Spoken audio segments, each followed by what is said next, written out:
So September 11th, 2001, I was at home. I normally work a 4 to 12 shift, but it was early in the morning, so hadn't reported for duty yet. I got a call from my aide, and he said, "Have you heard about the plane crash?" And I was aware it was a perfectly clear day. It was really difficult to imagine how an aircraft could strike a building on a perfectly clear day. And most people have that impression when they first heard about the crash. And so I called in into our dispatch center and asked them if they needed my response. At the time, I was a chief officer, and we each had separate responsibilities, usually assigned to one of the 5 boroughs or the training academy. I was assigned to the Bronx at the time, and picked up my aide on the way in at Fort Totten, and we headed into Manhattan. The entire time we're monitoring the police frequency, the fire frequency, and of course our own EMS frequencies, listening to the progress. So we're in Queens. We get over the Kosciuszko Bridge, and we can see all of Manhattan and a huge plume of smoke rising from lower Manhattan. And the overhead electronic sign as we go past the Kosciuszko Bridge says, "New York City closed." And that was kind of a frightening image to look at. And so we proceeded in monitoring all of the frequencies, and I'm trying to determine what is the best function for me at this point. Listening, there are a number of chiefs already down at the site.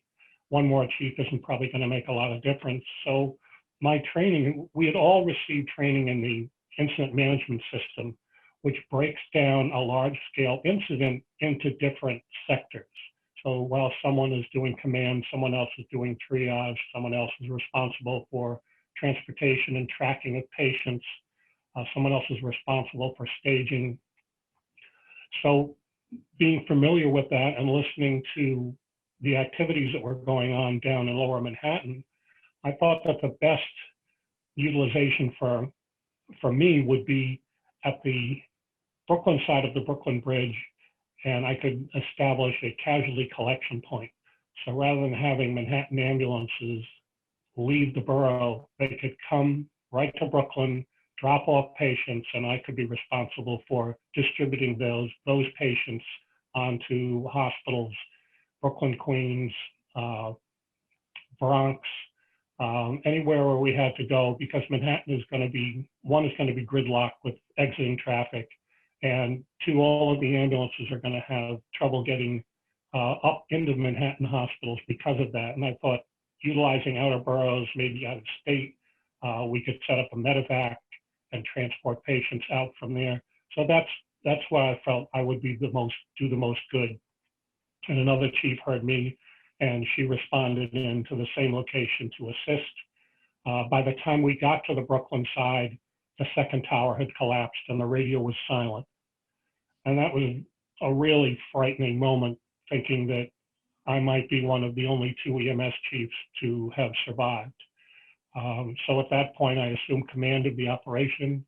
I asked for a roll call of EMS chiefs to determine who was operational, who was not. And then I selected an EMS captain who was at my casualty collection point and asked him to go into Manhattan and do reconnaissance and determine what the status was going on over there. At this point, we didn't know anything. We didn't know who was responsible. We didn't know if this was a bomb. We didn't know if there was nuclear material there, if there was biological material. And I felt the best thing to do would be to run the operation from the Brooklyn side until we had more information. So within about a half an hour, I got a report from that captain that said things appeared to be safe, and my aide and I went, well, actually before that point, we had fire companies coming up to us looking for direction. And I asked one of the fire companies, an engine company, if they could set up a fog nozzle, which essentially is a misting spray, so that all the people who were coming over, thousands and thousands of people who were coming over the Brooklyn Bridge to get away from the incident, could at least decon themselves through the spray. And so that was actively happening. Of course, we didn't know how toxic this material was till later, but we were able to do a lot of decon from the Brooklyn side. So I proceeded into Manhattan. We always keep masks in the car, although they were basically N95 masks, nothing terrific, but better than nothing. And I got to Chambers Street and West Street, and we reestablished the EMS command post there. Most of the chief officers, EMS chief officers, had scattered, and then when word came out that we had reestablished our command post back at Chambers and West, that's where we gathered to establish a plan. One of the strangest things, we've been doing multi-casualty incidents for years and years and managing them through the incident management system, but nobody, of course, had ever dealt with anything on this scale before. We dealt with subway accidents with 100 patients, bus accidents, fires with multiple injuries, but to deal with 1,000 patients, we had done it only once before, and that was at the Trade Center in 1993, where EMS treated about 1,000 patients. Not all were transported, but we transported a good number of them. In this case, we dealt with the crews, the first two crews on the scene on 9/11 did exactly what they were supposed to do without any direction whatsoever, and that was pick up the most critical patient and transport that patient to the appropriately categorized hospital, meaning burn patients went to burn centers, replant candidates with amputations went to replant centers, trauma patients went to trauma centers. They all did exactly what they were supposed to do without direction. And that's from the drills we do, and that's from the training we do. And we were very impressed with how they worked independently without supervision. When we reestablished command post-collapse, there were almost no patients. It was a very strange environment, and that there was paper floating from the sky. There was clouds of dust, and we had to determine our strength, who was operational, who was not, in terms of ambulance crews, where was all of our equipment, what vehicles were available for transport. Many, of course, were crushed. Many of the crews were dazed. But after running for their lives, they turned around and came back to work. It was very impressive to see this group, relatively young people, coming back into the environment to do whatever they could. And we spent the remainder of the day doing exactly that, retrieving equipment, counting people, accounting for them, accounting for radios, trying to reestablish command. Probably the most frightening part was we didn't know, of course, what we know now, who was responsible, what the extent of this attack was. We felt that this could be the beginning of World War III. We didn't know. We had heard that air traffic had been shut down nationwide, yet you would hear a jet overhead and you didn't know, was that ours? Was it an enemy aircraft? Were they coming back in to finish off the first responders? It was a terrifying moment. And when I look back later, I think this was one day. People in combat do this every day for weeks and months, a year at a time. So as terrifying as it was, I give all my respect to those in the military who have to deal with this on a constant basis. Regardless, our hierarchy, many of the fire commanders have been killed in the first or the second collapse. So the people we depended on for safety decisions, for operational decisions, were no longer there.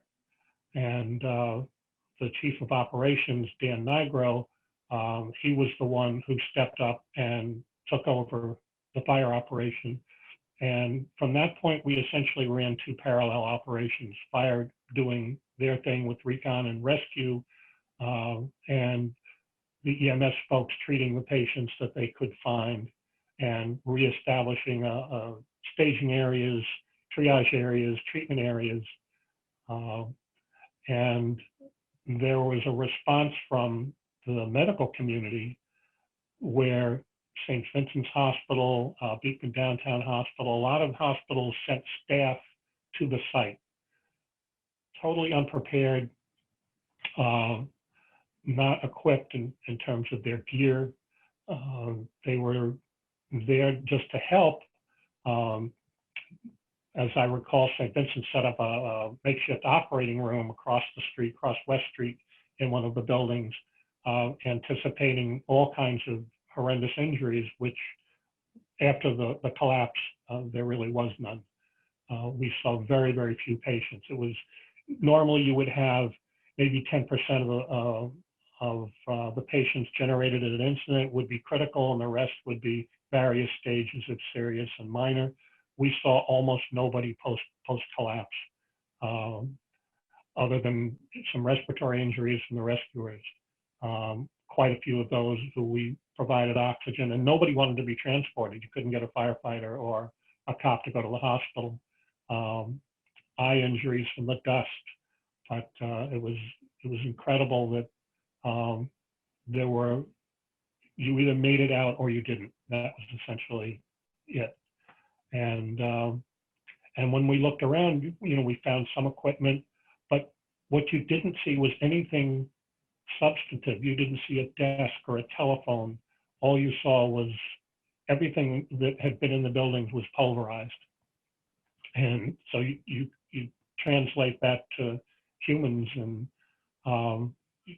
it's clear why nobody survived, because it pulverized everything. Pulverized concrete, the force of the collapse, it's going to pulverize anything that's just tissue and bone. So we spent the next 5 months down there doing 12-hour shifts, and you would work 12 hours and then you'd be off for 12 and then have to go back in for another 12. And it was grueling. It was just, I did the overnights, and my body doesn't adjust well to midnight shifts, but we all went down, we did our part, standing by during the course of the rescue and the recovery phases. Every time we found remains, they were treated with the utmost respect. The biggest problem was on 9/11, I should say, one of the problems was the medical examiner staff had been seriously injured, and they were no longer capable of performing the task of identification and removal. So that task fell onto EMS. And EMS folks, we do deal with deceased bodies, but not on a scale like this. And this was a tremendous stress on our staff to have day after day to go in and do removals of bodies and body parts. Very, very tough on the crews. And yet you had people who volunteered and said, I will go. I want to be there to help with closure for the families. If it's a fingernail, if it's anything, we will transport. We will take care of it. And so that went on for months until they eventually shut down our operation, and it became a demolition job and a cleanup. So that's, I guess, going back to the fact that so much of the hierarchy was lost at the incident. With less experience, stepped up into the next level of command was extremely gratifying to see that, because we all trained alike, we all knew what to do. And it was very impressive to see how well people took the new responsibilities upon themselves. It sounds like with that whole misting operation, that you saved a lot of lives just doing that, or saved some from more serious health issues, right? Well, if you look back on it, I suppose so. It's just something that it was a trick I learned when we did a five-borough bike tour once, when the temperature was in the upper 90s. And at the very end, out in Staten Island, we had patients who were not quite at the point of heat stroke or heat prostration, but we decided we'd get the fire department to set up fog nozzles. And so I took that experience and brought it into 9/11 and said, why don't we do that here? And and it worked. And a lot of people who were just absolutely covered in this toxic dust had an opportunity to at least clean themselves off. It was a nice enough day that it wasn't cold out, so getting them wet wasn't going to compromise their health. Let me ask you, because you were down there for months, you were there that whole day. How's your health? Fortunately, I'm doing well. I had an experience when renovating the house where I got lead poisoning, sandblasting an old chimney. So I was aware of protective gear, using masks, and my responsibility that day was running EMS command post. I was not in charge. There were people of higher rank who were making the command decisions, but it was my responsibility to communicate all the things that transpired to the people that had to implement them, as well as to the dispatchers to keep them apprised. And if we needed additional resources, I would redeploy them from one location to another. So I don't know if I answered your question or not, but you can repeat it if I didn't. No, that's okay. And how has it been for you with post-traumatic stress? I think being an EMS allowed me to develop coping mechanisms. It's not a career that everybody picks or everybody survives in. So if you can develop those coping mechanisms for the daily trauma that you have to deal with, it better equips you to move forward through an incident like this. So without getting into graphic details, not everybody survives this. They do it for a year or two. We always recommend to try it as a volunteer on a community ambulance and see if it's for you, because it's not for everyone. So for me personally, I've been doing okay. Unfortunately, over the years, I've lost several friends from 9/11 illnesses. And that's probably the toughest part at this stage, that this job just doesn't end. It goes on, and every few weeks you hear about somebody else, someone you work with, a friend who was a cop, another firefighter that's gone. And I try not to think of it as a sword of Damocles hanging over our heads, that 20 years into this, hopefully it's gotten the people it's going to get and there will be no more. But obviously we know that's not true. Thank you.